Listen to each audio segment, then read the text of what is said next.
Petit mot sur le bâtiment d'ici 2030-2040. Inch'Allah, comme on dit chez nous. Hein. On essaye de se projeter.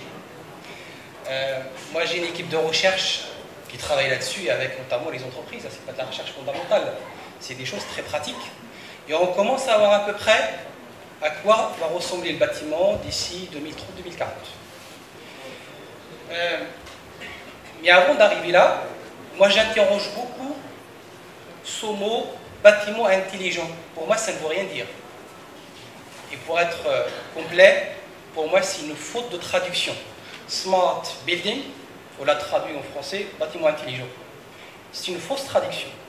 Parce que pour moi, le mot intelligent, ce n'est pas que les objets, les IoT dont on a parlé le collègue ce matin, ou les capteurs, ou que sais-je, qui font l'intelligence du bâtiment. Certes, c'est important, mais l'intelligence des bâtiments, c'est ce que vient de dire l'intervenant juste avant, c'est que le bâtiment soit sain et qu'il s'adapte à l'habitant qui habite. C'est ça l'intelligence d'un bâtiment. Alors, comment il va être le bâtiment d'ici 2030-2040 ?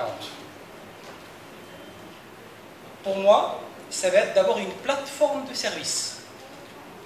Le bâtiment de demain, quand vous allez y entrer, c'est déjà une réalité dans certains pays, dans certaines, notamment en Europe et en Europe du Nord. Vous rentrez dans une pièce, le bâtiment, grâce à l'intelligence artificielle qu'on a à l'intérieur, reconnaît la personne, s'adapte à elle, il lui met sa température préférée, son programme télé préféré, l'intensité de la lumière préférée.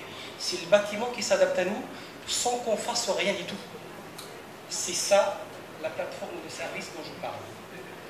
Évidemment, sur le plan énergétique, le bâtiment va produire de l'énergie, il ne va pas en consommer seulement, il va en produire notamment grâce aux énergies renouvelables. Le bâtiment du futur, il va être aussi industrialisé dans sa construction. Aujourd'hui, vous voyez tous les chantiers qu'on a ici en Tunisie ou en France ou ailleurs. J'appelle ça de la construction traditionnelle. La construction industrialisée, c'est de construire un bâtiment comme on fabrique une voiture. Plein de pièces et on les assemble. Ça va être ça, le bâtiment. C'est déjà une réalité dans certains pays, en France notamment, il y a cette mouvance de la construction hors site. Il y en a qui l'appellent la construction modulaire, mais c'est plutôt hors site. Donc on y va de manière assez forte. Et puis le bâtiment de demain, il va être résilient et frugal. Résilient, ça veut dire que c'est un bâtiment qui sait se rétablir. Par exemple, un bâtiment qui est construit d'une telle manière qu'il peut résister à des séismes, à des problématiques de Covid, etc. Frugal, donc c'est un bâtiment qui est bien construit, mais avec le plus d'économie possible. Il ne faut pas qu'il nous coûte un bras, comme on dit en France, lorsqu'on construit un bâtiment. Donc voilà quelques points pour arriver à ce bâtiment de demain. Maintenant, je vais énumérer de manière très rapide quels sont les différents concepts qu'on va mobiliser pour arriver à ce bâtiment-là. D'abord, le BIM.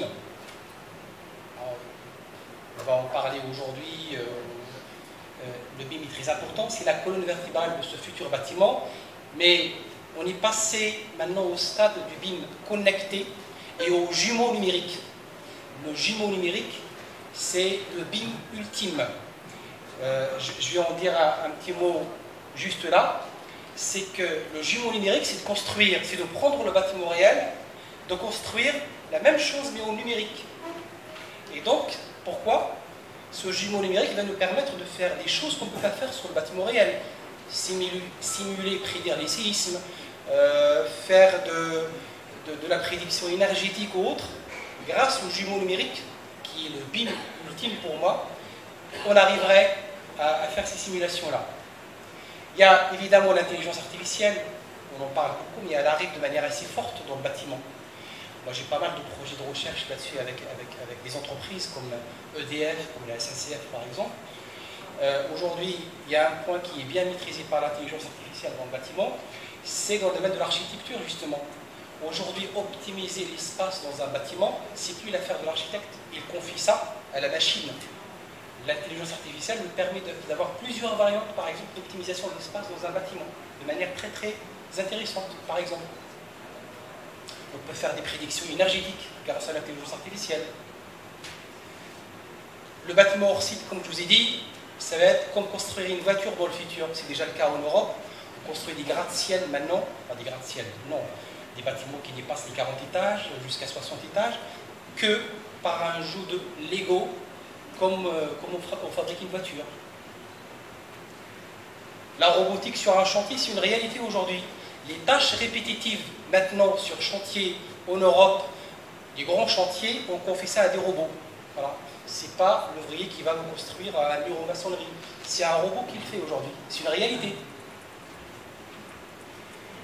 La fabrication additive. Aujourd'hui, de plus en plus, on fabrique des éléments d'un bâtiment par impression 3D. Ce que vous voyez là, le bâtiment qui est en bas à droite, c'est à 3 km de là où j'habite. C'est un bâtiment qui a été imprimé entièrement en 3D. Ça, c'est l'avenir. Voilà, j'en arrive à la conclusion. Je vais m'attarder 2 minutes là-dessus, parce que ça me semble important de vous faire ce retour d'expérience sur ce que j'appelle, moi, le bâtiment industrialisé et entre guillemets intelligent. La première chose, c'est que on assiste depuis quelques années à une grosse vague de numérique dans le bâtiment. Il y a certaines entreprises qui disent « Ah non, ça, c'est pas pour nous aujourd'hui, on s'en fout, ça ne va pas nous concerner. Le BIM, oh, ça c'est le BIM, c'est pour les entreprises très très grosses, c'est faux. C'est ce que j'entendais en France il y a une quinzaine d'années. Aujourd'hui en France, le BIM, tout le monde en fait. Tout ça pour vous dire que le numérique, c'est une vague. Et contre une vague, on ne résiste pas. Contre une vague, on apprend à surfer.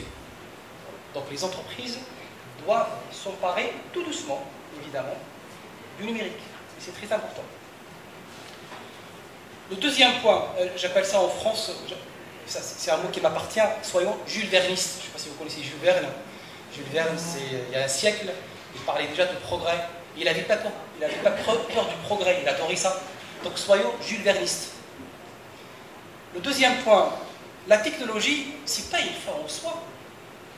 C'est juste un levier, c'est juste un moyen qui nous permet de faire des bâtiments sains, des bâtiments connectés, etc.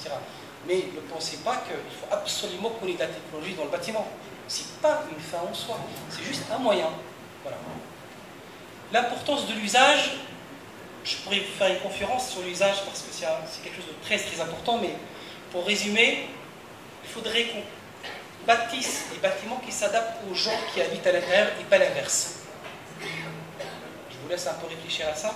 C'est quelque chose de très important, l'usage. Je vous donne un exemple. Il ne faut pas s'acheter une Ferrari si la route est limitée à 30. Il n'y a aucun intérêt. C'est exactement la même chose pour le bâtiment. Il faudrait que le bâtiment s'adapte à l'usage aux gens qui y habitent. Je dis ça notamment pour les Européens. Ici en Tunisie, on a ce souci-là de frugalité. En Europe, parfois, on construit des châteaux pour pas grand-chose.